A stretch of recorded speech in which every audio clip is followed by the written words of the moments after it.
নমস্কাৰ বন্ধুসকল, আপোনালোক সকলোকে পুনৰবাৰ স্বাগতম জনাইছোঁ। তো বহুতেই ভাল খবৰ, পুনৰ গ্ৰেড 3 আৰু গ্ৰেড 4ৰ পদ মুকলি কৰিছে। তো ইয়াতে জুনিয়ৰ এছিষ্টেণ্ট আৰু অফিচ পিয়নৰ পদ মুকলি হৈছে আৰু কোৱালিফিকেশ্যন আপোনালোকে 8 পাছ হ'লে আবেদন কৰিব পাৰিব। তো ভিডিঅ'টোত সকলোখিনি আপোনালোকক জনাই দিম, তো আপোনালোকে ভিডিঅ'টো শেষলৈকে চাই থাকিব।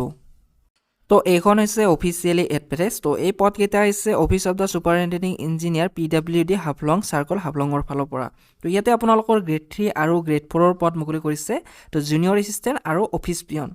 তো ইয়াতে জুনিয়ৰ এছিষ্টেণ্টৰ আপোনালোকৰ দুটা পদ মুকলি কৰিছে, গ্ৰেড 3 পদ হয় আৰু দৰমহাটো ৰাখিছে 14,000ৰ পৰা 60,500 টকালৈকে আৰু গ্ৰেড পে'টো ৰাখিছে 6,200।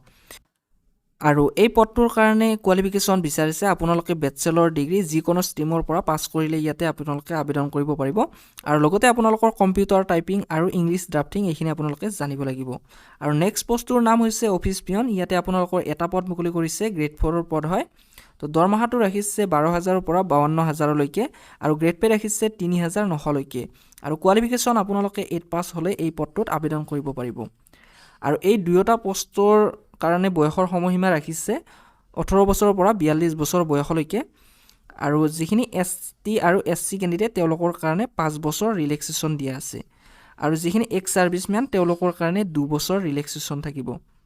আৰু এই পদসমূহত আপোনালোকে আবেদন কৰোঁতে এখন ষ্টেণ্ডাৰ্ড ফৰ্মৰ প্ৰয়োজন হ'ব। তো এই ষ্টেণ্ডাৰ্ড ফৰ্মখন আপোনালোকে ফিল আপ কৰি আপোনালোকৰ যিখিনি এডুকেশ্যন কোৱালিফিকেশ্যন চাৰ্টিফিকেট মাৰ্কশ্বিট সকলোখিনি আপোনালোকে সেলফ এটেষ্টেড কৰিব লাগিব।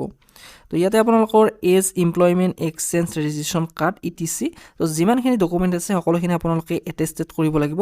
আৰু লগতে আপোনালোকৰ 3 কপি পাছপৰ্ট চাইজ ফটো দিব লাগিব।